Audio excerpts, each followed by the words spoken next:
Hi friends, मेरा नाम है अर्पित शर्मा और आज हम लोग पढ़ेंगे ट्रांसफार्मर को कूलिंग करने की आवश्यकता क्यों पड़ती है और ट्रांसफार्मर कूलिंग करने की आवश्यकता पड़ती है तो उसका मेथड कौन कौन सा है। तो सबसे पहले स्टार्ट करते हैं नेसेसिटी ऑफ ट्रांसफार्मर कूलिंग। तो क्या होता है, जब ट्रांसफार्मर वर्किंग की कंडीशन में रहता है तो उसके कोर में hysteresis loss and eddy current loss और वाइंडिंग में करंट फ्लो होने के कारण कॉपर लॉस होती है।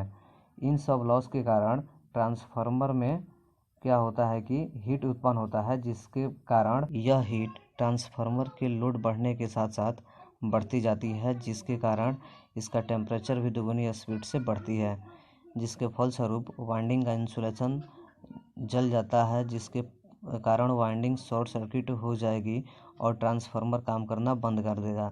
इसीलिए इसका कूलिंग आवश्यक है। अब हम लोग समझते हैं मेथड ऑफ ट्रांसफार्मर कूलिंग। तो इसका सबसे पहला पॉइंट है हम लोगों का ब्लास्ट या फोर्स्ड कूलिंग मेथड। तो इसको जान लेते हैं। इस मेथड में एयर के शुद्ध एवं ड्राई झोंके द्वारा कूलिंग प्रदान किया जाता है ट्रांसफार्मर को।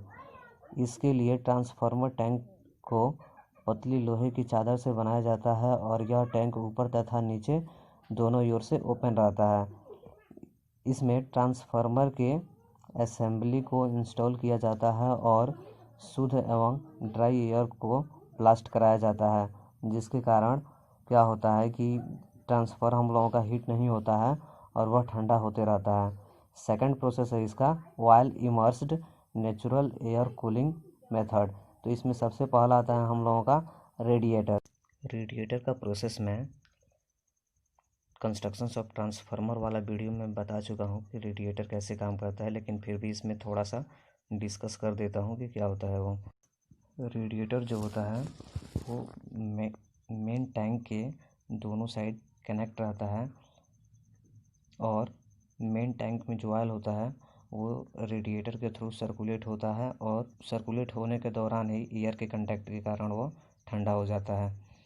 देखिए क्या होता है कि जब ट्रांसफार्मर में ऑयल जो होता है वो ज़्यादा हीट हो जाता है तो ऊपरी वाल्व के थ्रू ऑयल जो होता है वो ट्यूब्स के द्वारा वो धीरे धीरे गिरता है। जब वो ऊपर से नीचे गिरता है तो एयर के कांटेक्ट के कारण जो ऑयल होता है वो ठंडा होते जाता है और निचली वाल्व के द्वारा ऑयल है वो हम लोगों का मेन टैंक में फिर से चला जाता है। तो ये जो प्रोसेस होता है इसके द्वारा हम लोगों का ऑयल जो होता है वो ठंडा होते रहता है और मेन टैंक में जाते रहता है। तो ये रहा हम लोगों का सेकंड टॉपिक।